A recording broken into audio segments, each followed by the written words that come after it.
โนเนอน้ำเอ้ยบม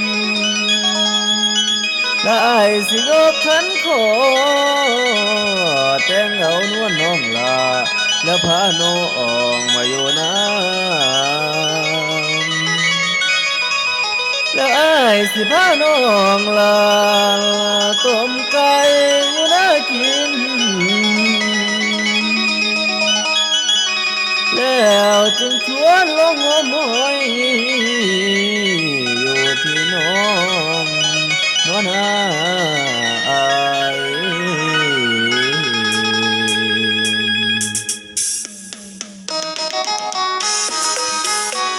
เมืองมันปวดสมอง